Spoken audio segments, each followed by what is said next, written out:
Hello, and welcome to a new episode of the CLV Revolution. Today we are going to speak about chapter 7. My guest today has 26 years in the experimentation arena as the founder of ConversionsKRAFT, which is the leading business optimization company in the DACH region. In this episode, we talk about customer journey mapping, how simple or complex the customer journey should be, what are the 4 steps to persuade the people in your organization to make customer journey happen, from where you need to start to swipe the stairs if you want to make change management happen in your organization. Let's dive in.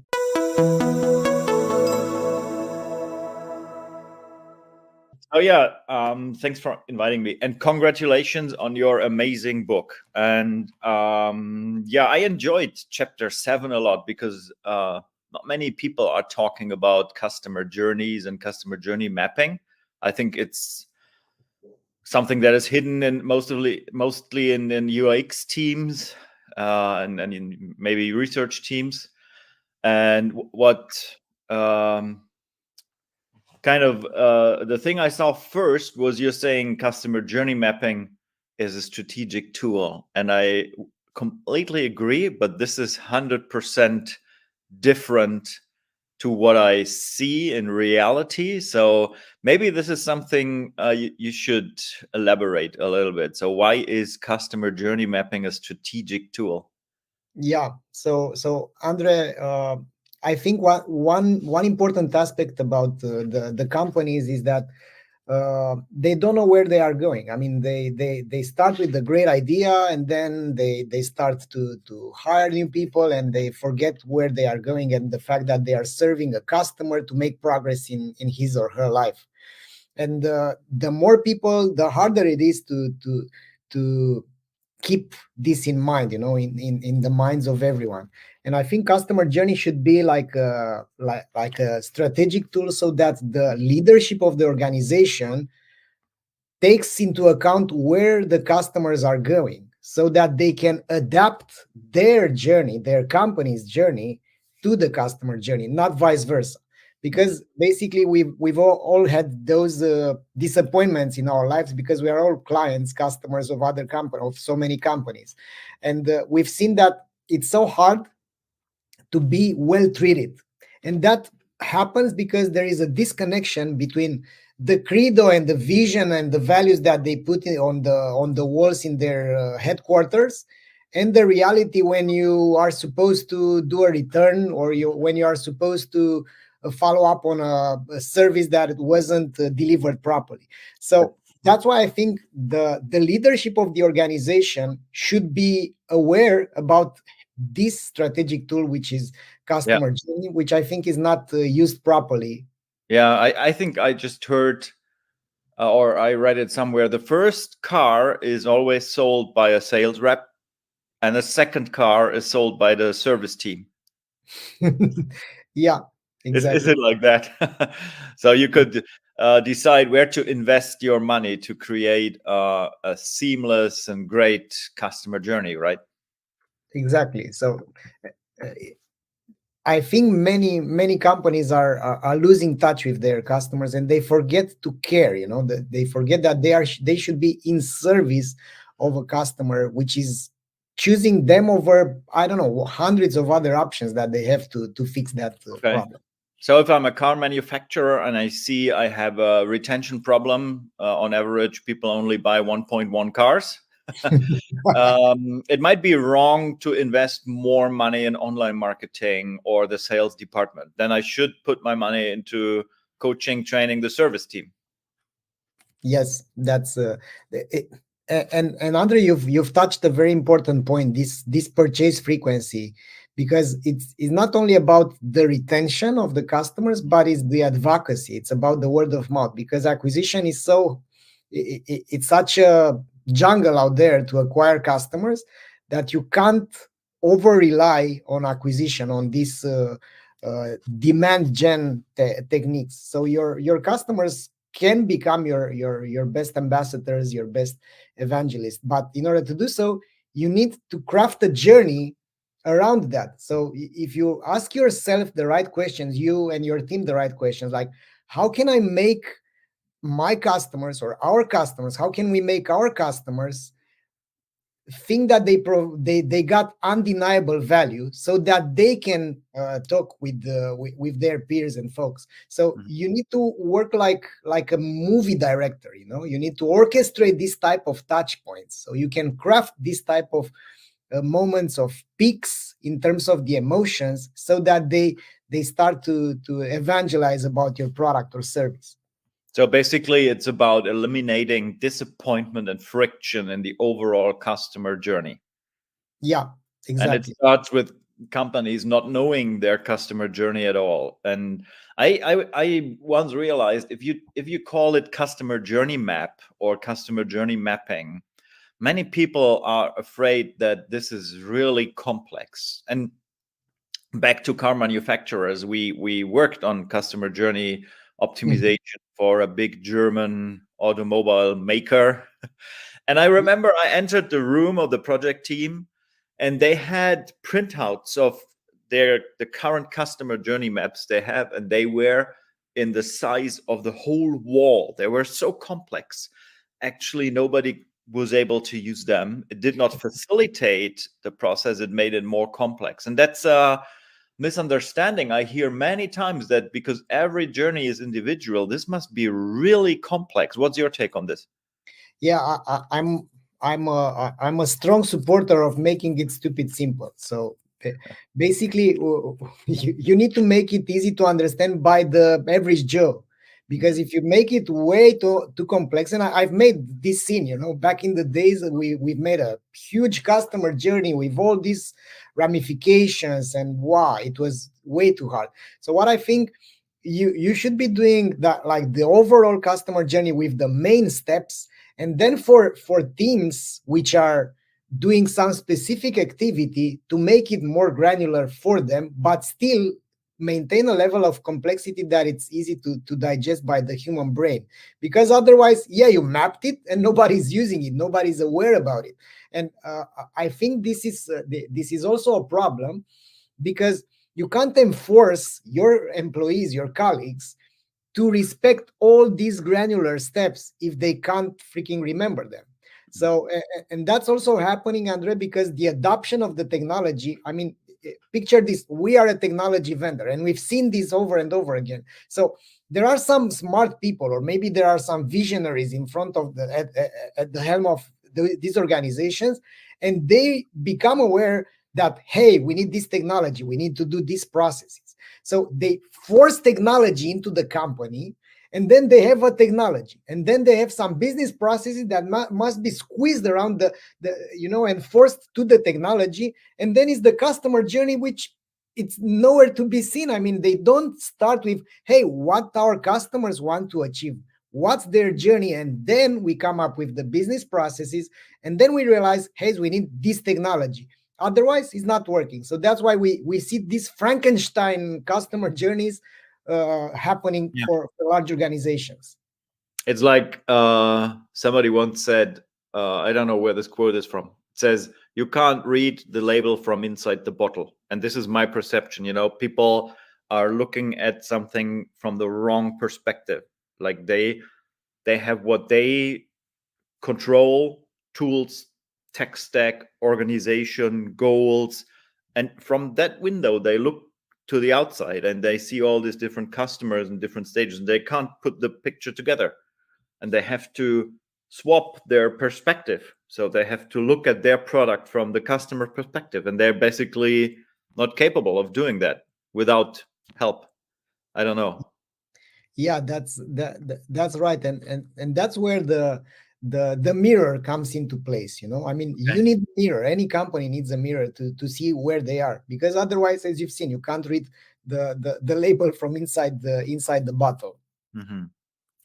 So basically, something I also observed is each team, I mean, you're talking about silos in your book, and basically your claim is that one easy to understand view from the customer perspective on your product, basically, for example, a customer journey map, is something that simplifies things. But I would say only if all the teams use the same view, that then, I mean, you're talking about breaking silos or how to break silos.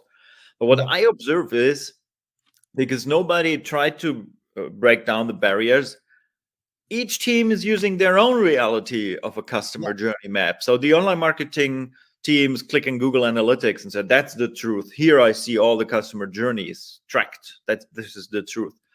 Product teams, they made a customer journey mapping workshop internally. They have their view on the customer journey, whatever. So blah, blah, blah. Many teams, many different perspectives. I don't know if this is accidental, my observation, anecdotal, or do you share that? Have you observed something similar? Yeah, for sure. And this internal alignment is such a such a huge animal to tackle.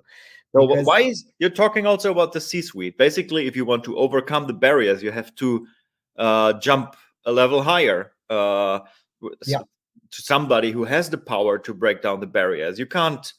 In Germany, we say the stairs are always swiped from top to bottom, not the other way around. You know.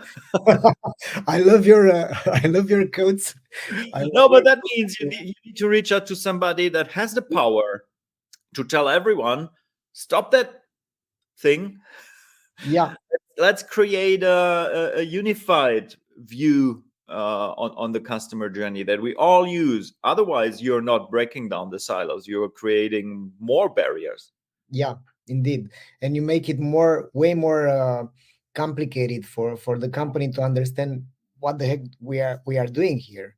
And I think, Andre, this has to do with I mean, I've been in this rodeo for maybe as long as you've did as well, in this experimentation arena, where we are coming up with hypotheses, observation, evidence-based research, and then we start to change things. And what I've seen over and over again is the fact that the root cause is the fact that the, let's say, customer centricity, or the mentality on the top of the organization, is not there, because they are chasing their KPIs, their board it's pushing their agendas. They come up with strange targets which doesn't take into account the demand on the market or the conditions, and they realize someone in a board decided, hey, we need 28% growth this year on a market which is going down. I mean, and then these people which are handling these departments, they try to realize those numbers. They are after numbers. They are not after emotions, happy customers, and those principles that will lead to sustainable growth. And as long as they are not trained and educated, and as long as the people behind even the organization, because even the CEOs and the C-level suite, they are being put in and cornered by their board, right? So they have someone that they will respond to, and those people are if they aren't customer centric as well, then basically you're fighting with windmills like Don Quixote. Yeah. So how do I change it? Let's assume I'm somebody maybe not on the lowest level, but somewhere stuck in the middle of my organization. You tell me, well, go to the C-suite. How do I sell it to the C-suite that somebody should be responsible for this topic on that level? Basically, you're connecting something that might sound really esoterical to a top manager, caring about markets and context and strategy and future and innovation and tech, whatever.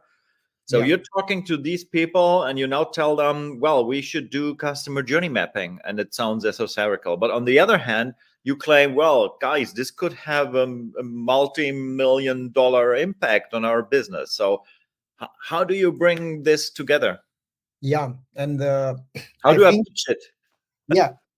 In order to persuade them, it's clear that you need to talk their language. So you can't start it's like an experimentation process, right? You want to change the behavior. I mean, we're both in the CRO arena. We've been for years.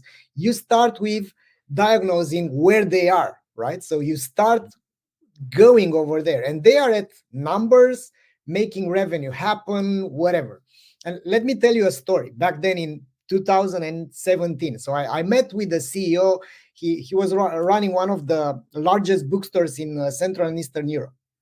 And I was there to understand how to persuade them to make changes into their customer journey, right? So I wanted to focus on customers and whatever. So I've started by diagnosing which are the things that he was struggling with. And he started with some financial issues, the fact that he needs more money, he needs a loan. Why do you need the loan? So I've applied this why method up until the point when he disclosed that they want to build a new warehouse, which is huge. They want to accommodate everything because they are growing and whatever. So I asked him, so why do you need this warehouse? Because we can't serve the customers. Oh, you can't serve the customers, but why do you need to serve the customers better? Because there are some complaints and whatever. And have you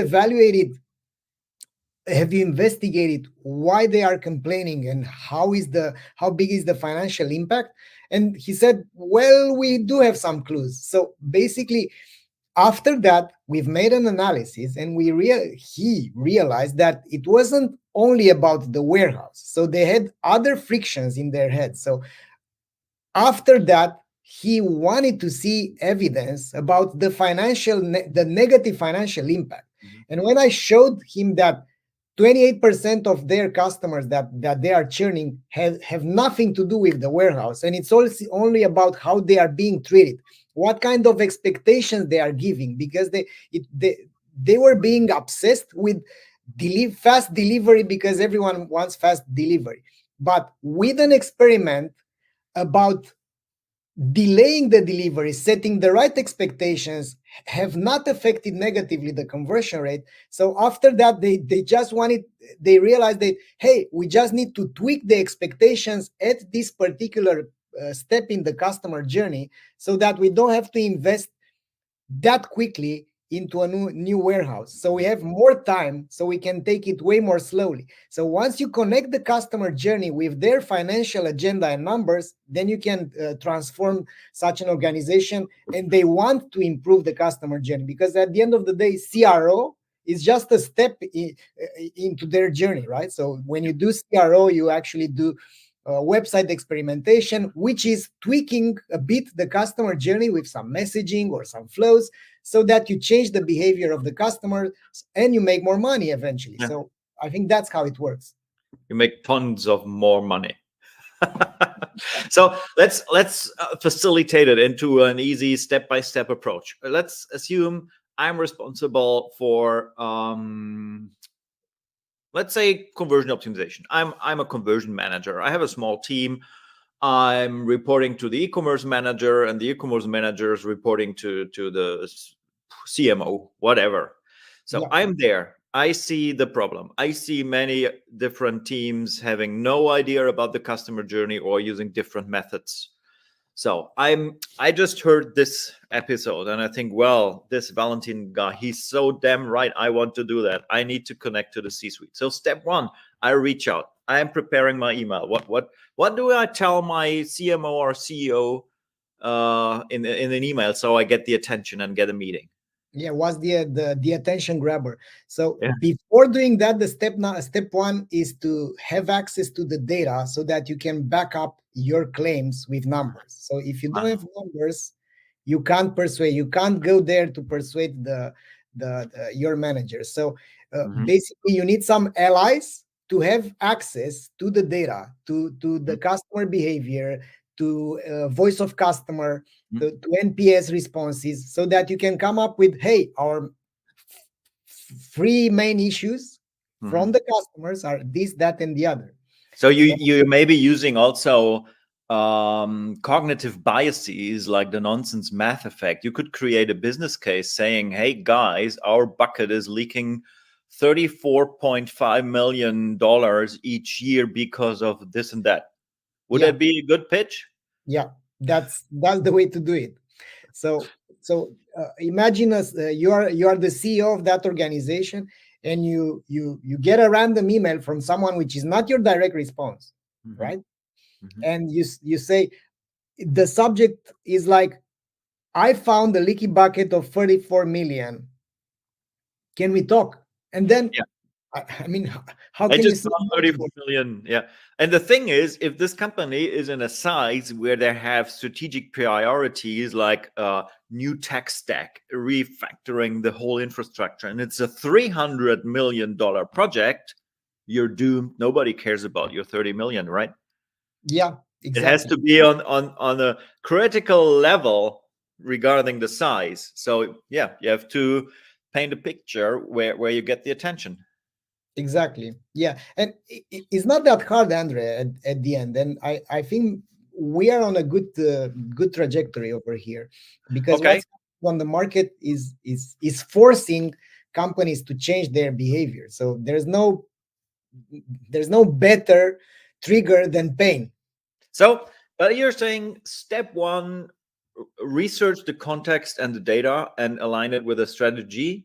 Step two, write an email to the CMO, jump the levels, skip the levels, I and mean, tell them, well, I found this. Yeah. yeah. So basically, if you can have this buy-in from your direct response, the direct managers, do this, of course. But if you so basically, it's also the employee journey, because it's the customer journey, is the employee journey, is the company journey, right? And Mhm. you need to take into account these kind of journeys. Now, if you are an internal champion, and if you are there to break things, to move things, not to have a boring life, and you are not there just to look better to your manager, and that means you go to your manager and you pitch him. If he is not doing anything, you are at a fork in the road, in your own, let's say, a Yeah. career path.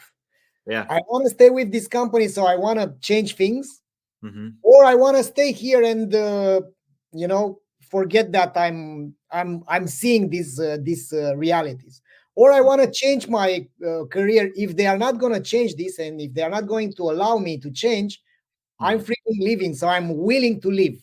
And So if basically, now we have a four-step approach, saying step one is creating a stakeholder map of your company and analyzing who might be your sponsor, what role has your direct manager on it, how to approach the C-level, and what's the best path of doing yeah, it. Then step two is doing your data and research, creating a problem that is relevant for the C-suite, then writing an email, and then having the meeting where you pitch the idea and presenting the solution.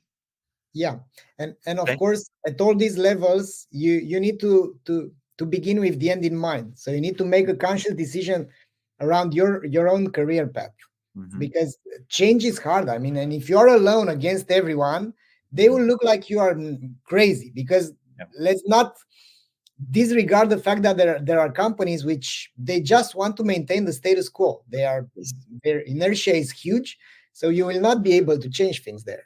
And there are also many managers that just want to shine in one direction and keep things calm in the other direction, right? So you have to make a good assessment about your situation. But I think this is, I'm convinced that I should do customer journey mapping, and I think I'm able of doing it. I'm capable, but I think this is the critical thing. How do I, get my company, my C-suite to do it company wide, right? So I think this is really valuable. We should publish the four-step approach. Super. So Andre, you've just got yourself invited in writing a, A chapter. a chapter. Yeah, exactly. Yeah, I Or can, you can I turn it can into a add, blog.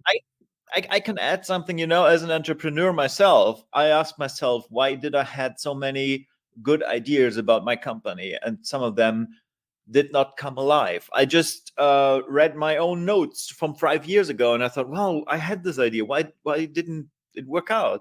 And I neglected change management. For me, change management for many years was just a buzzword.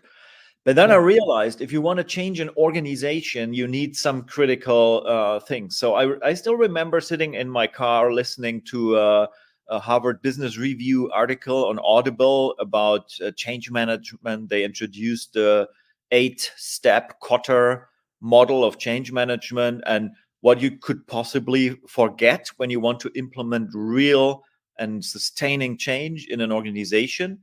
And I said, well, damn, I was guilty of like 6 out of 8 steps I completely forgot. And now I understood the model and it makes complete sense. So I can just emphasize, even if you're stuck in the middle management or below, understand change management, and that basically there you don't need to have some artificial respect saying, well, changing or transforming a company, well, that's something I can never achieve. Yes, you can.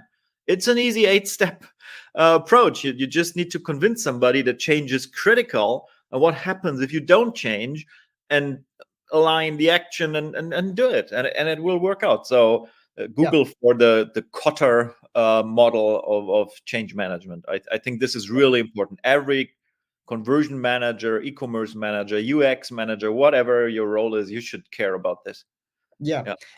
And I think it's amazing, Andrew, that now that you're saying it, because it's also happening vice versa for entrepreneurial companies. I've been in your shoes as well, so I have this huge pile of decisions and experiments, because I have this experimentation mindset in my organization as well. And I'm noting down the decisions and the experiments that I'm starting, and some of them are not even there. So I haven't even managed to convince my own team, even though you think that, hey, you are at the top of the organization, you can do whatever you want, but you can't. So you need to take into account their bandwidth, and to make them, and I've seen this happening with some amazing projects. You need to make them want to change. You need to make them invested and passionate about the things that you decide to do. And basically, you're pitching a problem, and as soon as the problem is not relevant or tangible, it won't be believed. So, yeah, you should know about change management. You should know about how to pitch ideas. So, another recommendation is read the book "Pitch Anything" by Aaron Clough. I think this tells you how to pitch an idea in 20 minutes, so it's relevant to your audience. Yeah, love that book. Read it a few years back, but I will revisit it for sure. Yeah. Perfect. Then, Andre, thanks a lot for joining me into this chapter. Last but not the least, thank you for all your inspiration and your work in this experimentation arena. I've been following you for years now, and you've been an let's say a model for me with you and your company, and what you've managed to achieve in Germany, and in the whole, let's say, world, if you think about it, because you've been here since the inception of it's the beginning. Yeah, exactly. Thank you for your kind words, and yeah, let me invite you to Growth Marketing Summit next year in June 19th in Frankfurt. Come and visit Growth Marketing Summit. We will talk, for example, about how to get C-suite buy-in. That's one of the topics. Would love to be there. So because I think with this global warming, I think the June is going to be a good month to visit Germany for sure. Yes, do it. Thanks for having me, Valentin. Thanks for joining me, Andre, and thanks everyone for watching. And of course, we'll see each other talking about chapter 8 in the next episode.